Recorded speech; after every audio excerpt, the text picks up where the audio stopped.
them optimum nutrition. I will just cite two types of diets here, just to present you a comparison. One is the Mediterranean diet, and the other one is the Western diet. Normally, Mediterranean diet, there are various patterns which are linked with different conditions or the respiratory diseases.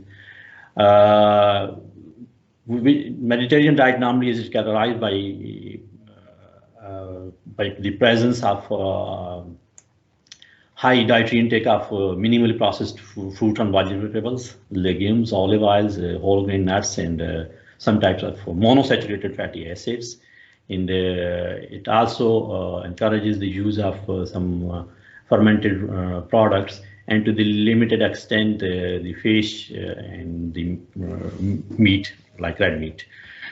So a balanced diet rich in these foods is associated with inflammatory and immunomodulatory compounds, including some sort of essential vitamins, particularly vitamin C and E, and number of minerals which can be helpful to improve the immunity. Overall, there are a number of benefits of Mediterranean diets, which includes the presence of much of the benefits, like the presence of bioactive compounds, which are considered as important from all aspects of the diet, and relatively low intake of overly processed foods with limited negative health effects as compared to other diets like the Western diet.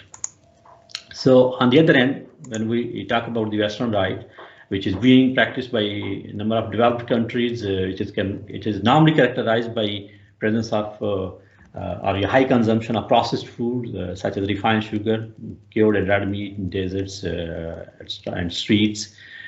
Normally, they tend to use the foods high fat products. So resultantly, there is high intake of saturated fats and sugar and refined carbohydrates that may be associated with different disorder like hypoglycemia and hyperlipidemia. So consequently, there is a high prevalence of type 2 diabetes and obesity, which can be considered as a risk factor and lead to the development of severe COVID-19 complications. That's why we can have a general pattern around the world that the people, most developed countries who are consuming these type of diets, they tend to be affected more severely by this pandemic. Particularly, I quote you the example of Europe and all those countries who are focusing these. The most common example is of US, which is severely affected by the COVID.